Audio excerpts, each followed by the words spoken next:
Thank you and welcome to the show this morning. The topic this morning is the Tennessee State University football program, and we're fortunate to have with us this morning to talk about the Tennessee State University football program, the head coach at Tennessee State University, Coach Lawrence Cole. And Cole, let me welcome you, Coach, to the program this morning. All right, thanks a lot there. Coach Cole, what we'd like to do today is to, first of all, give our audience an opportunity to meet the new head coach of the Tennessee State University Tiger football team. And of course, after we do that, we'll have you to talk about Tennessee State University and your impressions of Tennessee State University up to this point. But before we get into that, let's talk about Lawrence Cole. That is to have him to give us and take some time to give us some information about your background, your education, your career, and some of the things that have been important in terms of leading you to the head football position, coaching football position at Tennessee State University. All right, I'm originally born in Springfield, Ohio, from a family of 9 boys. I'm the 4th oldest. Mother and father kind of carried a big stick when I was coming up, you know, especially when you got a large family like I have. From there, I was raised in Dayton. My mother and father, they're from Alabama, so they have a real, southern background, upbringing, church upbringing too, and that's just the way we were raised.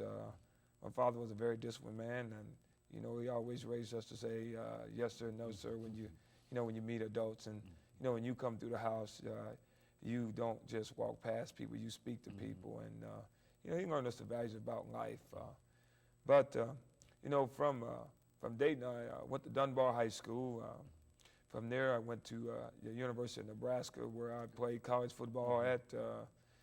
I learned a lot there, also being a student athlete, and I was the first black captain chosen at the University of Nebraska, and also I was team captain and made some all Big 8 honors.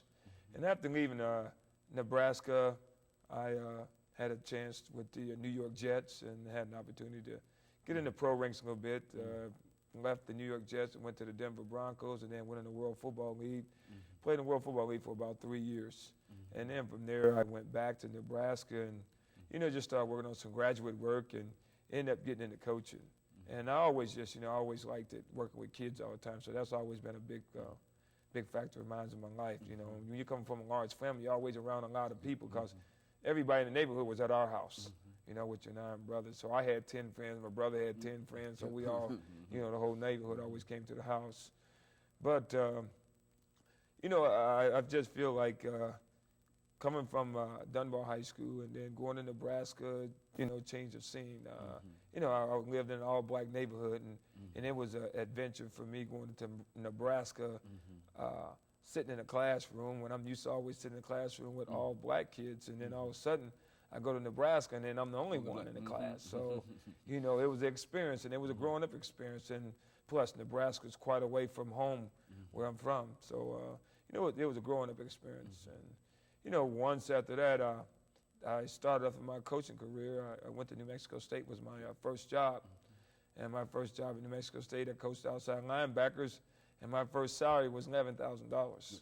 So I started off, in the Division I level, which was fortunate for me. And from there, I left and I went to Ball State University in Muncie, Indiana, which was in the MAC conference, and I was there for a year and did a very good job and recruited a lot of good quality athletes there. And then I was called on to come back to the Big 8, and I went to Kansas State, which was a good progress move for me. The Big 8, big school, learned a lot, did a good job there, and I was there 2 years, and all of a sudden there was an opportunity to go to the Big 10. Then I left from Kansas State to go to Wisconsin in the Big 10. It got me closer to home, but it was a chance to coach one of the best football conferences in America. So at the Wisconsin, I was fortunate there. My head coach there ended up getting released, so I went to University of Toledo with a coach by the name of Nick Saban.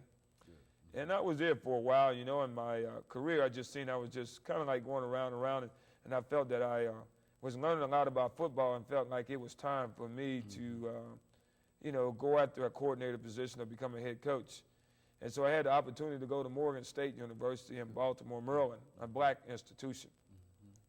And what made me decide to make that change was I was at the convention, and I sit down with Eddie Robinson, the head coach at Grambling.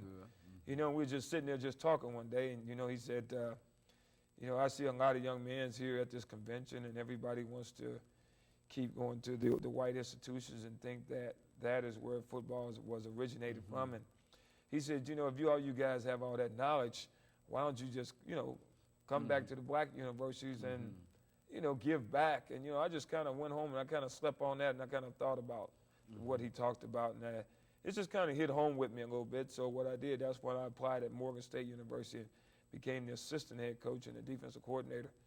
And I was at Morgan State for 2 years, which was different when you at a black institution, a little bit different when you're at the white institution, because, you know, they have a lot of money. Everything is always provided for you, and it sits right there on the table for you. But at Morgan State was an opportunity for me, you know, to mature and, you know, go back into my own setting. And there was a lot of work. You know, we didn't have all the resources and everything that you would have at your large universities. But I worked there for 2 years, and then had the opportunity and left there and went to Eastern Michigan with Ryan Cooper, a coach who used to coach at Notre Dame, was a black coach, and had his first opportunity and was looking for some good coaches to bag him up. So I said, I'll go over and help Ron at Eastern Michigan. So I went to Eastern Michigan and worked with Ron Cooper at Eastern Michigan for a while. And then after that, I had an opportunity to become a head coach. I mean, it's another assistant head coach, and I felt like this was another good opportunity, and it brought me back closer to home, because Michigan is 4 hours from Ohio. So once I, you know, took the job there, I worked for him, got a lot of recruits. We did a good job there, and then an opportunity to go to Cincinnati, what puts me right in my backyard. I hadn't seen my mother and father them in a long time. You know, now this puts me 45 minutes back home, and, you know, and I come from a large family, and it was just good to get back home and see my little nieces and nephews and, you know, spend a little closer time, family time with my mother. Then after leaving there, I had an opportunity to leave Cincinnati, an opportunity to apply for the job here at Tennessee State. And who influenced me to apply here was by alumnus named Ivory Sewsbury out of Dayton, Ohio, which you went to school here at Tennessee State. And they called me on the phone when I was at Cincinnati, and they said, you know what? They said, I tell you what, you're an energetic young man. I tell you what, Tennessee State been down 8 years. I think, you know, you should apply for that job. So I applied for the job, and the first time it was kind of like, you know, I didn't get in the first 5 cut, and I was at the coaching convention, and somehow when I left the coaching convention, I came home, and me and my wife, we went to the coaching convention, and I got a phone call from Howard Gentry. He said that we would like to interview you for the job. And I just said, well, it's kind of like a, you know, short notice. And he says, well, you know, I want to hire somebody this weekend. I was like, wow. You know, I talked to my wife, and she said, boy, it sure is a short notice. And I just felt like, you know, I've been a football coach all my life, and when you're a football coach, everything is a short notice. So I said, well, let me pull some things together, call Mr. Gentry, and I said, all right, I'll be there. So I got everything together, and I stayed up all night, and my younger brother helped me, which he was the offensive coordinator with us right now. So I stayed up to about 4:30 in the morning getting everything ready. And then when I got home that night, you know, you're all wind up, and you're kind of thinking about, you know, what you're going to be prepared for. And so that night I just came home, the dog looked at me, and I looked at him, and I said, well, I'm still wind up, and he was wind up. So I said, let me take him for a walk. So we just walked around the block, and because I had a 7 o'clock flight to leave out, so I just walked the dog, and I came home just to cut down some of the nervous energy. And then I just went to bed that night, and then I got up that morning, and you know, really didn't really sleep. I just laid in the bed, and my mind just kind of wondered about what I was going to say and how I was going to do my presentation. And once I got on that airplane, I just kind of thought about it, and, you know, and I got here and just went to work, and I guess I was able to convince everybody that I had a plan. Very good. To win. And of course, we've got a minute commercial break coming up here, Coach Cole, and after which we'll talk about that plan, because I think it has been talked about time and time again throughout the media, and we'll talk about the plan and other things. We'll be back with you in just a short minute. Thank you and welcome back. We're talking to Coach Lawrence Cole, the head football coach at Tennessee State University. And Coach Cole, before we had our first commercial break, we were talking about some of the things that you've been involved in since you graduated from Nebraska, since you played your college career in Nebraska. Let's talk about you coming to Tennessee State University. I think it is widely known that you are, quote, the man with a plan.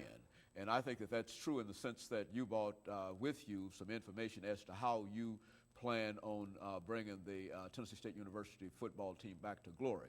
But before we get into that plan, let's give you an opportunity to say something about your impressions of Tennessee State University before you took on this job. I grew up with teachers at my high school from Tennessee State, so I heard about the tradition about Tennessee State for a long, long time because they used to play Central State University. So I heard about it and heard about all the good players and some of the, the legendary great coaches that came through here. But what I've been impressed with so far is just so many alumni around here that's so powerful. You go to different places all over the United States. There's Tennessee graduates all over the place. And, I've been real pleased with a lot of the people here. Mm-hmm. Now, what about your plan? I mean, give us some information as to, I think you've already indicated that Tennessee State University's football program has been sort of on the downslide for the last many years. And according to the information that's circulating in the press and through conversations and whatnot, you do have a plan. And I'm sure that most people are not familiar with that plan. So share some of that plan with us this morning. Well, basically my plan right now, I think when any program is kind of disrupted a little bit, been down like that, I think you have to look inside and look at the players. And I think right now we got to get our players believing, in this university, believe in themselves. And, when they believe in themselves, they bring a unity together. Right now, I think what happened is everything is just kind of like divided. Mm-hmm. But that's what I got to bring back together.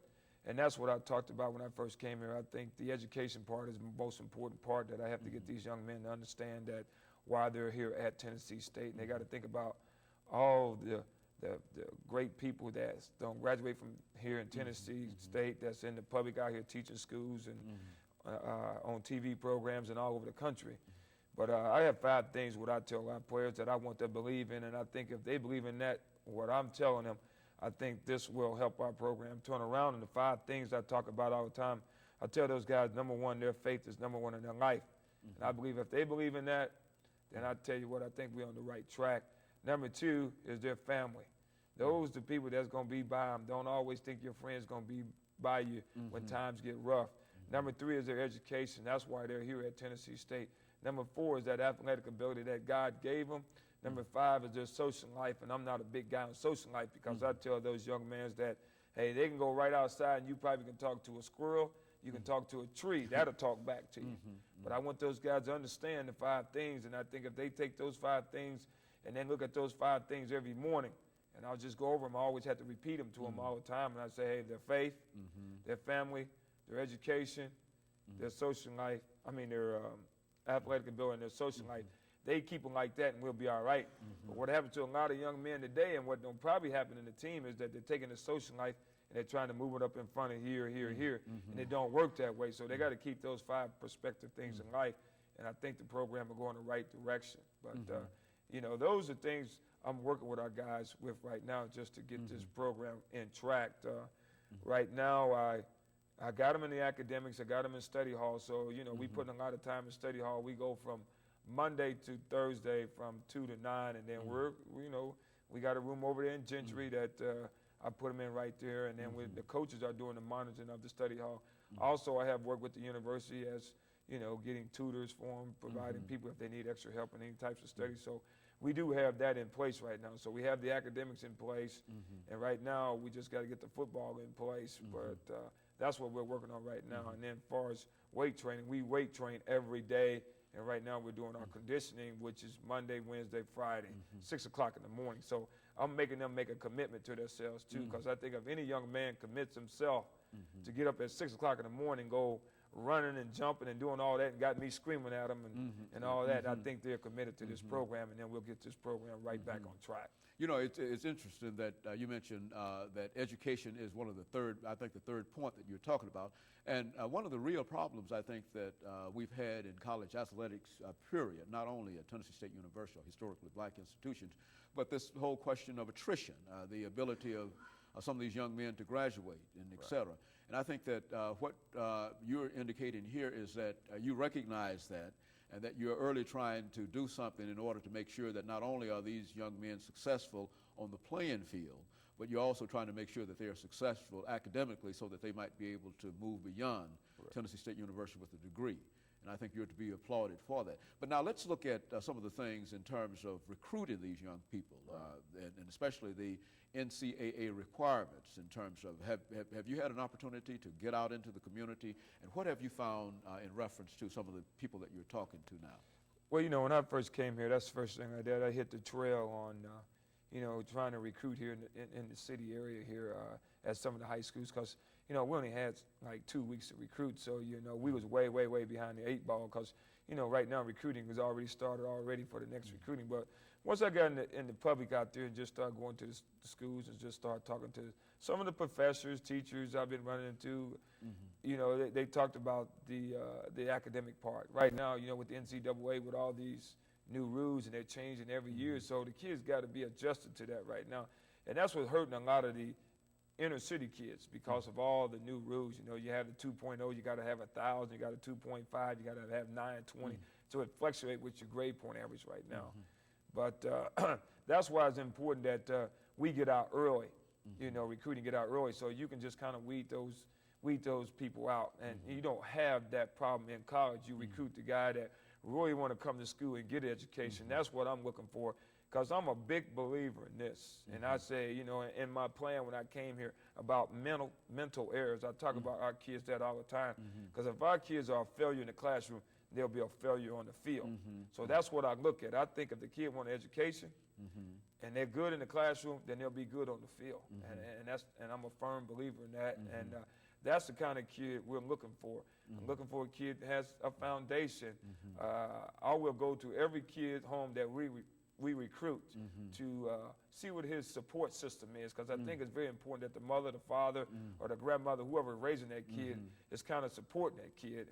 And that's a big factor in this today's young kid today, is that a lot of kids are coming from single parent homes and not getting a push from the back. So I think it's important that I get out there, meet those type of people. One of the things I'm doing right now too in Nashville right now, we call it the Tiger Rap. And I'll tell you what, we'll continue that after this commercial break, and we'll talk about that. We'll be back with you following this commercial break.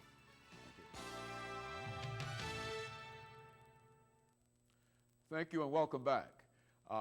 Before we had our commercial break, we were talking, Coach Cole, about some of the things that you're doing now in order to recruit and bring more college athletes into the football program at Tennessee State University. But I think that all of us have to admit that the city of Nashville has, over the last many, many months, been involved in trying to lure the football team, Houston Oilers, to town. And we're talking about a stadium and et cetera. Now, I think it has to be admitted that Tennessee State University would prefer to have its own stadium. I think that the president and others that we've had an opportunity to interview on this show have said that. But nevertheless, in lieu of the fact that the Oilers Stadium is going to be built, that is, the proposed stadium will be built here in town, how would you see a completed stadium, a Houston, Tennessee, or a Tennessee Oilers football team, or call it whatever you wish, how do you see that helping your program at all here in Nashville?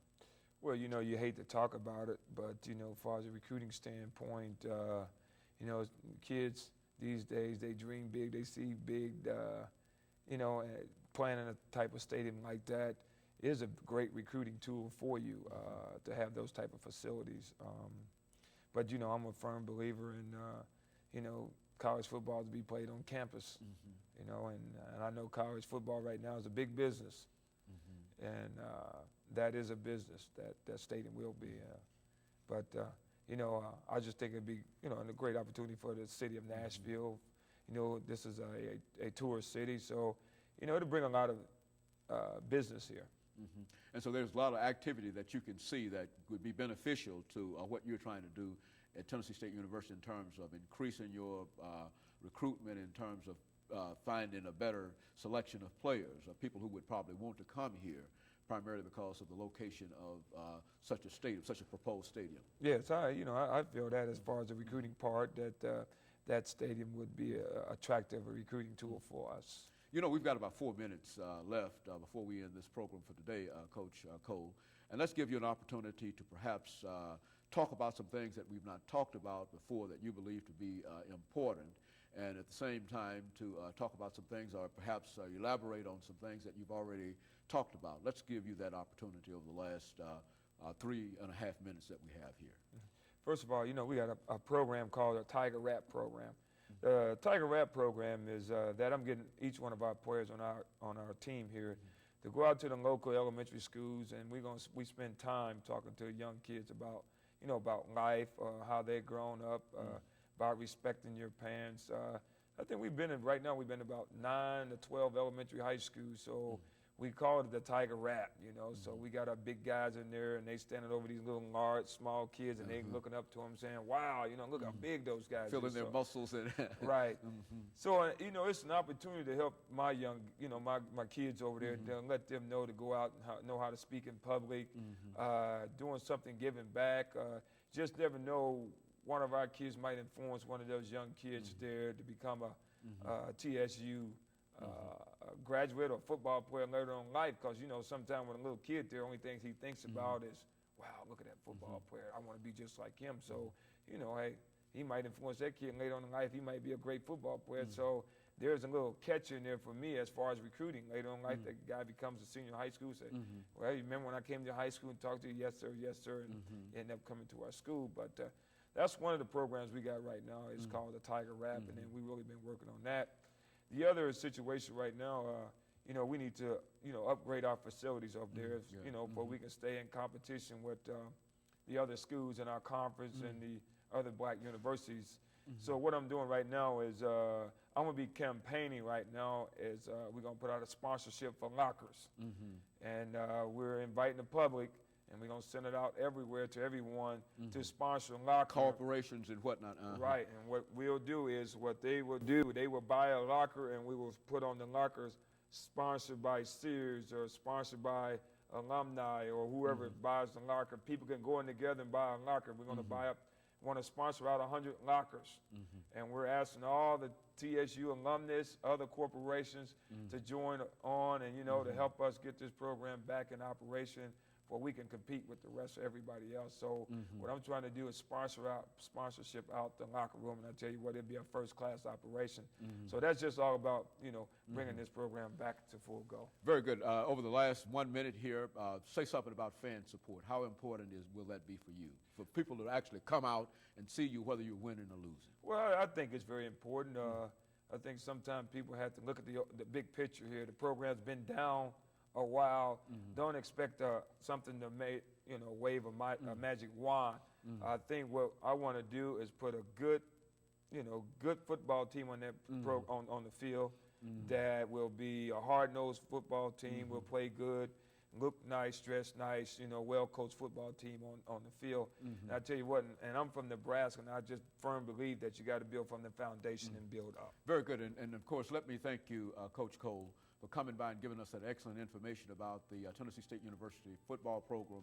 I'm sure that you will have the kind of support that you need, both from the administration at Tennessee State University, as well as from the fans, as well as some of your players. As a matter of fact, I know many of your players, and they've said so far some very, very complimentary things in reference to what they believe that you will be able to do for the team. And so let me thank you for coming by and giving us that information. And let me encourage you to tune in again next week for another informative edition of Comments. Thank you and good morning.